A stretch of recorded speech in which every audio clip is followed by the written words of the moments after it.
कि फ्री में power BI download. तो अब बारी है पावर बीआई के दूसरे लेसन की। पहले लेसन में मैंने आपको बताया था कि फ्री में पावर बीआई डाउनलोड इंस्टॉल आपके डेस्कटॉप पे कैसे होगा, इसके बारे में हमने जानकारी ली। पावर बीआई का इंटरफेस भी हमने समझ लिया और पावर बीआई हम क्यों यूज करते हैं इसके बारे में भी मैंने पहले लेसन में बताया। तो आपने नहीं देखा है तो जाकर पहले पहला लेसन देखो, तभी आपको ये चीजें क्लियर होगी, नहीं तो सेकेंड लेसन से कुछ समझ में नहीं आएगा। इसलिए पहला लेसन देखना बहुत जरूरी है। अब दूसरे लेसन में मैं बताने वाला हूँ कि भाई पावर बीआई के अंदर डेटा हम इंपोर्ट कैसे करेंगे, साथ में डेटा का अंडरस्टैंडिंग भी हम देखने वाले हैं। अंडरस्टैंडिंग डेटा, ये कॉन्सेप्ट हमारा यहाँ पे क्लियर होने वाला है। तो प्रैक्टिकली देखते हैं। मैं पावर बीआई के अंदर आ चुका हूँ, आपको पावर बीआई की स्क्रीन दिखाई दे रही है। और सबसे पहले तो मैंने आपको दिखा था कि भाई यार ये टैब है, ये रिबन है, ये सब मैंने बता दिया। अब यहाँ पे आपको डेटा इंपोर्ट करना है। तो डेटा इंपोर्ट करने के यहाँ पे एक नहीं, दो नहीं, तीन तरीके होते हैं। मतलब तीनों वे से आप डेटा इंपोर्ट कर सकते हैं। कैसे, मैं आपको बताता हूँ। एक तो आप डेटा इंपोर्ट कर सकते हैं यहाँ से, add data to your report. दूसरा आप इंपोर्ट कर सकते हैं ये जो डेटा पे मतलब दिखाई दे रहा है ना, राइट साइड में पेन है ये अलग सा, तो PANE वाला पेन, राइट, याद रखिए। तो ये डेटा पेन्स जो दिखा रही है, 3 पेन्स है यहाँ पे। मैं इसको मिनिमाइज कर देता हूँ विजुअलाइजेशन और फिल्टर्स को, तो आपको यहाँ पे दिखाई दे रहा है गेट डेटा ऑप्शन। तो यहाँ से भी क्लिक करके आप डेटा को इंपोर्ट कर सकते हैं। आप यहाँ से भी कर सकते हैं। और आपको होम टैब में डेटा करके एक ग्रुप मिल जाता है। ये देखिए रिबन में, इस रिबन में आपको डेटा ग्रुप मिल रहा है। आप यहाँ से भी डेटा इंपोर्ट कर सकते हैं। पावर बीआई के अंदर 100 से भी ज्यादा डेटा सोर्सेस से डेटा इंपोर्ट किया जा सकता है। ध्यान से सुनिएगा, पावर बीआई के अंदर 100 से भी ज्यादा डेटा सोर्सेस से डेटा इंपोर्ट किया जा सकता है। वो आपका एक्सेल फाइल हो सकता है, CSV फाइल हो सकता है, नोटपैड फाइल हो सकता है, आपका वेबसाइट पे कहीं पे डेटा है, शेयर पॉइंट सर्वर पे डेटा है, SQL पे डेटा है, आपके PDF फाइल में डेटा है, आपके एक ही फोल्डर में डेटा है, फोल्डर से भी इंपोर्ट किया जा सकता है। वो भी मैं आपको दिखाऊंगा। बट यहाँ पे अलग अलग सोर्सेस, मतलब 100 से भी ज्यादा डेटा सोर्सेस से डेटा इंपोर्ट किया जा सकता है। अब आप बोलोगे यहाँ पे तो आपको 3-4 ही सोर्स दिख रहे हैं। एक तो आपको एक्सेल दिख रहा है, दूसरा SQL दिख रहा है, एक तो आप डेटा पेस्ट कर सकते हैं, कॉपी पेस्ट, और आप सैंपल यूज कर सकते हैं जो कि आपके पास डेटा नहीं है तो प्रैक्टिस के लिए यहाँ से ले सकते हैं। ओके, वैसे भी जितनी भी प्रैक्टिस फाइल मैं यूज करने वाला, जो भी डेटा मैं यूज करने वाला, वो प्रैक्टिस के लिए मैं दूंगा इस वीडियो के साथ साथ। Don't worry about it. तो फिलहाल मैं एक और बात बताना चाहूंगा कि भाई यार ये जो ऑप्शन 4 दिखाई दे रही है फ्रीक्वेंटली यूज है। मतलब हमें ज्यादातर एक्सेल में डेटा रहता है तो हम यहाँ से ले सकते हैं, SQL में तो यहाँ से ले सकते हैं। बट यहाँ पे एक ऑप्शन दिया, gate data from another sources, और एल्स यहाँ पे अगर आप देखोगे तो ये देखिए गेट डेटा के ऊपर ये जो बटन दिखाई दे रहा है ना, ये यहाँ पे क्लिक करो और भी सोर्सेस मिलते हैं। अब इतनी सोर्सेस नहीं है, डेटा वर्स, डेटा फ्लोज इतनी नहीं है, राइट। उसके अलावा और भी है। नीचे आप देखोगे तो मोर बटन आपको मिल रहा है। जैसे आप मोर पे क्लिक करोगे तो एक डायलॉग बॉक्स ओपन होगा गेट डेटा का। अब मैं इसे कैंसिल कर रहा हूँ और यहाँ पे क्लिक करके देखता हूँ क्या होता है। इसे कैंसिल करता हूँ और यहाँ पे क्लिक करके देखता हूँ क्या होता है। सो ये 3 तरीके डेटा, तीनों में भी यही आ रहा है। समझ में आया आपको? तो आप कहीं पे भी जाओ घूम फिर के आपको आपको ये डायलॉग बॉक्स मिलने वाला है। पहली चीज तो मैंने आपको बता दी। चलो ठीक है, आप कहीं पे भी क्लिक करो। आपके सामने ये जो डायलॉग बॉक्स आ रहा है, इसमें आपको दिखाई दे रहा है कि भाई फाइल से डेटा लेना है, डेटाबेस से लेना है, माइक्रोसॉफ्ट फैब्रिक से लेना है, पावर प्लेटफॉर्म से लेना है, अजूर से लेना है, ऑनलाइन सर्विसेज से लेना है, अदर से लेना है। ये कैटेगरी वाइज हो गया। ऑल देखेंगे तो सब आ जाएगा, like Excel, text, CSV, XML, JSON, folder, PDF। मैं पढ़ते जाऊंगा और बहुत सारा है, राइट। आपको लगा कि यार मुझे मिल नहीं रहा है, मेरा शेयर पॉइंट का है, राइट, तो आप शेयर पॉइंट, मुझे PostgreSQL से लेना है तो मैं Postgre टाइप करूंगा। सो PostgreSQL डेटाबेस। आप जो भी सर्वर का नाम जो भी टाइप करते हो, डेटा सोर्स का नाम, वो यहाँ पे अवेलेबल है। लगभग 100 से भी ज्यादा डेटा सोर्सेज से डेटा एक्सट्रैक्ट किया जा सकता है, यहाँ पे पावर बीआई में आता है। ओके, अब सबसे पहले अब मैंने आपको बताया कि भाई मुझे डेटा इंपोर्ट करना है। मेरा डेटा है एक्सेल फाइल में, मैं एक्सेल क्लिक करूंगा और यहाँ पे कनेक्ट बटन पे क्लिक करूंगा, या फिर मैं डायरेक्टली यहाँ से भी क्लिक करके डायरेक्ट क्लिक करूंगा तो ये पॉपअप आ जाएगा, राइट। अब इसे कनेक्ट करने के पहले डेटा का अंडरस्टैंडिंग करना बहुत जरूरी है। So let me go to my practice file folder. यहाँ पे ये प्रैक्टिस फाइल फोल्डर है जो मैं डेटा आपको देने वाला हूँ प्रैक्टिस के लिए। तो मेरे पास 2 तरीके का डेटा है। एक तो ऑर्डर्स डेटा नाम का एक फोल्डर है और एक अदर डेटा नाम का एक वर्कबुक है। ये वर्कबुक है और इस फोल्डर में 4 वर्कबुक है। इसमें मेरे पास मंथ वाइज रिकॉर्ड है, अप्रैल, फेब, जैन, मार्च, मतलब जैन से लेकर अप्रैल तक है। अगर ये अल्फाबेट ऑर्डर में नहीं लगा होता तो जैन से लेकर ये हो जाएगा। तो मैं जैन को ओपन कर लेता हूँ, जनवरी मंथ को ओपन कर लेता हूँ। 2023 का रिकॉर्ड है और थोड़ा सा मैं इस कॉलम को एडजस्ट कर लेता हूँ। Let's see, column size adjust ही कर लेते हैं। ये जो है ना, ये सभी जगह पे सभी मंथ में सेम कॉलम हेडिंग है, क्योंकि ये ऑर्डर डेटा है। जनवरी में जो ऑर्डर आ गए मेरे पास, ऑर्डर डेट ये जनवरी की दिखाई दे रही है। Customer ID, restaurant ID, food item, quantity, delivery status and payment method, ये कॉलम अवेलेबल है। डेटा को अच्छे से समझ लो गाइस। डेटा के एरर्स को समझने के लिए डेटा अच्छा समझना जरूरी है। हो सकता है कि आप उस डोमेन में काम नहीं कर रहे हो, उस डोमेन के डेटा आप पहली बार देख रहे हो। जैसे ये मैंने ओपन किया है यहाँ पे, ये बेसिकली जो डेटा है उसके बारे में मैं आपको बताना चाहूंगा। ये एक फूड ऐप डिलीवरी का डेटा है, राइट। ऑनलाइन जो स्विगी जोमेटो वगैरह रहते हैं ना, वैसे ये फूड ऐप डिलीवरी का एक डेटा है। तो यहाँ पे आपको ये डेटा दिखाई दे रहा है। इस डेटा में आपको डिलीवरी स्टेटस दिखाई दे रहा है कि कितने प्रोडक्ट कौन कौन से डिलीवर हो गए, कौन से कैंसिल हो गए, साथ में पेमेंट मेथड क्या थी। और यहाँ पे प्रोडक्ट के नाम नहीं दिखाई दे रहे, कस्टमर के नाम भी नहीं दिखाई दे रहे। इस डेटा में कस्टमर का आईडी मिल रहा है, रेस्टोरेंट का आईडी मिल रहा है, और साथ में यहाँ पे फूड आइटम का भी आईडी मिल रहा है। ये फूड आइटम का आईडी मिल रहा है बेसिकली। ये फूड आइटम कोड बोल सकते हैं इसको, फूड आइटम आईडी बोल सकते हैं। तो ये है, यहाँ पे क्वांटिटी मिल रहा है उसका, कितने क्वांटिटी है उस पर्टिकुलर फूड आइटम के। तो यहाँ पे और ऑर्डर आईडी भी मिल रहा है साथ में, और डेट मिल रहा है। और वैसे ही अगर मैं जैन शीट के अलावा दूसरी शीट दिखाऊं, ये जैन मैं क्लोज कर देता हूँ। उसके बाद मैं फेब सारी शीट्स ओपन करने की जरूरत नहीं, मैं आपको बस आइडिया दे रहा हूँ कि ओवरऑल डेटा कैसे, डेटा समझना बहुत जरूरी है। तो मैं फेब के डेटा को समझ लेता हूँ। It is similar, only the February data is here. तो customer ID like rest of the columns, all the columns are similar, like column heading, क्योंकि वो डेटा ऑनलाइन डाउनलोड है फेब का और जैन का, सेम सॉफ्टवेयर से डाउनलोड होगा तो वो सेम ही रहेगा, जैन फेब मार्च अप्रैल। तो डेटा यहाँ पे अपेंड कर सकते हैं हम लोग, लेकिन अपेंड करने के लिए हमें यहाँ पे पावर बीआई में इसको इंपोर्ट करना पड़ेगा। कैसे मैं बताऊंगा। तो चारों महीने का डेटा अलग अलग थोड़ी रिपोर्ट जनरेट करेंगे हम, चारों महीने का डेटा को एक साथ अपेंड करेंगे, एक के नीचे एक रख देंगे, एंड फिर उसके ऊपर एनालिसिस करेंगे। तो ये ऑर्डर्स डेटा को तो हमने जान लिया कि भाई इसमें ऑर्डर्स है, अलग अलग जो भी ऑर्डर्स उसका रिकॉर्ड है। बट यहाँ पे हमें मिला नहीं, क्या नहीं मिला, हमें फूड आइटम का कोड मिला है, हमें रेस्टोरेंट आईडी का कोड मिला है, हमें कस्टमर का भी कोड मिला, कस्टमर का नाम नहीं मिला। तो यहाँ पे उन्होंने एक और वर्कबुक हमें दे दिया है, अदर डेटा। अच्छे से समझ लो, ये थोड़ा सा डेटा मैंने इस तरह से ले लिया है आपको एग्जांपल में ही, कि जहाँ पे मल्टीपल शीट्स मल्टीपल वर्कबुक पे हम काम कर रहे हैं, तो मॉडलिंग भी यहाँ पे क्लियर होगा।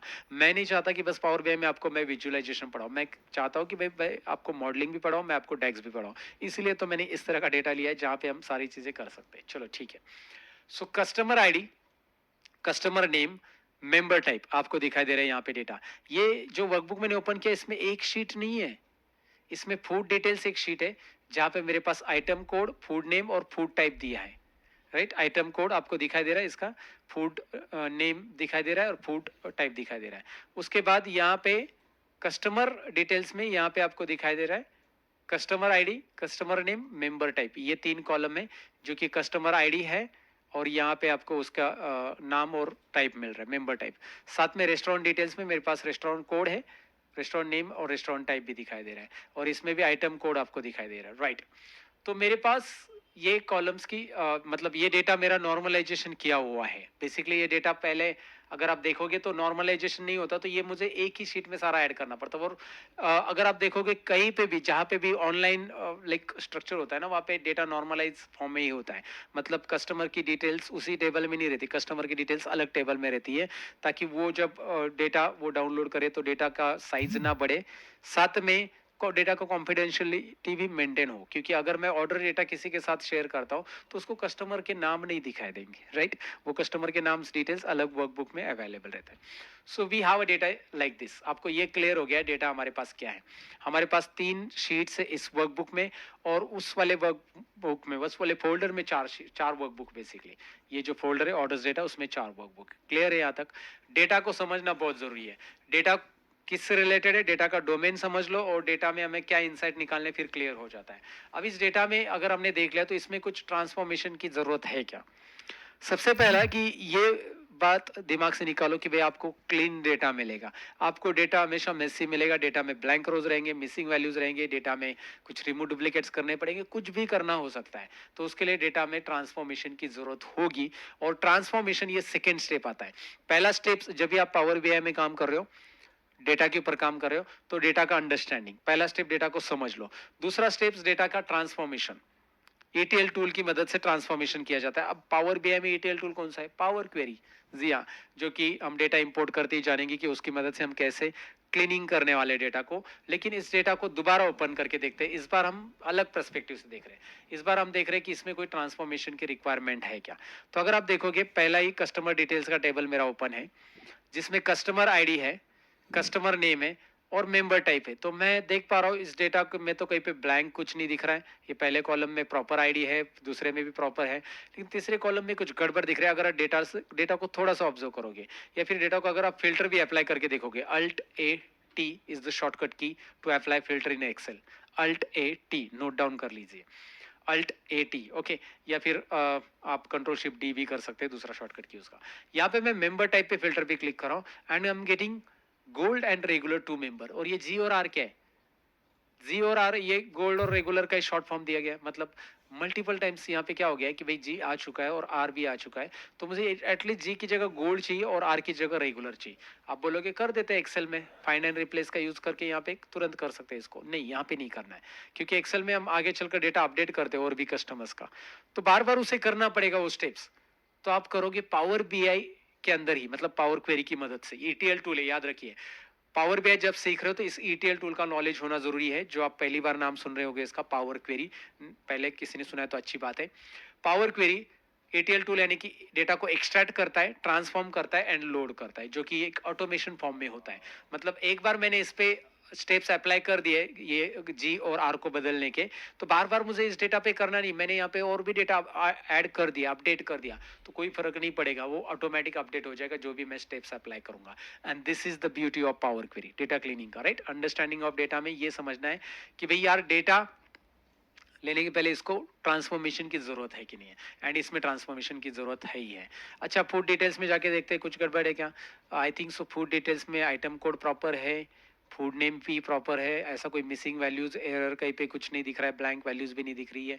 And here it is also nothing else to change, okay, कुछ नहीं दिख रहा है आपको। एंड रेस्टोरेंट डिटेल्स को भी आप डेटा को एक थोड़ा सा फिल्टर, ज्यादा बड़ा डेटा है तो फिल्टर लगा के भी देख सकते हैं, छोटा डेटा है तो वैसे भी दिखाई जाता है, मतलब देख सकते हैं आप। या फिर आपके ये तो हो गया, चलो ठीक है, मैं इसको सेव रख देता हूँ। इसको ऑर्डर्स डेटा में जाता है, इसमें कुछ ट्रांसफॉर्मेशन की रिक्वायरमेंट है क्या? ये 4 शीट्स है मेरी, तो इसमें कुछ ट्रांसफॉर्मेशन रिक्वायर है क्या? ऑर्डर डेट प्रॉपर है, ऑर्डर आईडी प्रॉपर है, कस्टमर आईडी प्रॉपर दिख रहा है, रेस्टोरेंट आईडी है। अच्छा, इसमें ब्लैंक वगैरह है क्या? Alt A T, Alt A T drop down पे क्लिक करो, कहीं पे ब्लैंक दिख रहा है क्या? नहीं दिख रहा है। इसके ड्रॉप डाउन पे क्लिक करो, कहीं पे ब्लैंक है क्या? नहीं है, प्रॉपर आईडी है। तो कहीं पे आपको टेक्स्ट वैल्यू दिखाई दे रही है जहाँ पे न्यूमेरिकल वैल्यूज होनी चाहिए, या कहीं पे आपको ब्लैंक दिख रहा है, जो कि आप ये फिल्टर से आसानी से पहचान सकते हैं। तो ये थोड़ा सा डेटा को समझने के लिए, डेटा के बारे में जानने के लिए थोड़ा टाइम दे दो, ज्यादा टाइम नहीं लगता है। बस फिल्टर पे ड्रॉप डाउन पे क्लिक करो and check whether it is any missing values, whether it is any blank values और समथिंग लाइक दैट। यहाँ पे अभी कैंसिल और डिलीवर दो ही आ रहा है। अगर ऐसा कोई नंबर यहाँ पे आ रहा है तो समझ जाओ कि इसमें कुछ तो गड़बड़ है। यहाँ पे कोई नंबर नहीं आना चाहिए ना, सिंपल है, delivery status must be text. यहाँ पे आपको दिख रहा है card COD UPI, it is correct. Means ये तो सॉफ्टवेयर से डेटा आ रहा है, तो जनरली बहुत सारी केसेस में होता है कई कई एरर, बट इस केस में कोई एरर नहीं इस डेटा में। तो अगर मेरे इस शीट में एरर जो होगा ना, तो वही शीट वही बाकी शीट में होगा, और सबको एक साथ अपेंड करने के बाद भी हम इस एरर को रिमूव कर सकते हैं।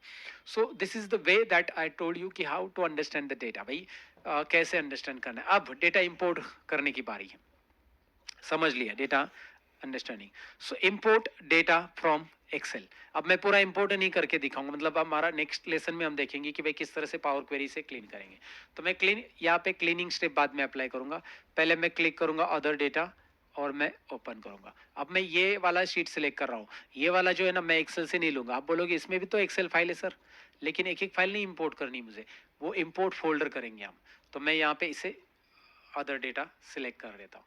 अब इसको मैं डायरेक्टली लोड करूं या नहीं करूं, मतलब डेटा आ गया मेरे पास, डेटा आ गया कहां पे, ये देखिए customer, food details, restaurant details, ये तीनों शीट्स को यहां पे चेक करो। अगर डेटा को कुछ भी क्लीनिंग की रिक्वायर नहीं है, कुछ भी क्लीनिंग की रिक्वायरमेंट नहीं है, तो डेटा को डायरेक्टली लोड करो, राइट। लेकिन अगर क्लीनिंग की रिक्वायरमेंट है तो ट्रांसफॉर्म डेटा पे क्लिक करना जरूरी है। ये पावर क्वेरी, यहाँ पे पावर क्वेरी का काम आता है। पावर क्वेरी की तरफ आपको यहाँ पे मतलब ये लेके जाएगा अगर आप ट्रांसफॉर्म डेटा पे क्लिक करते हो तो हमारे डेटा में जरूरी है ट्रांसफॉर्मेशन का, यस जरूरी है। यहाँ पे आपने देखा है पहले इधर गोल्ड और आर आ रहा है कुछ जगह पे, राइट।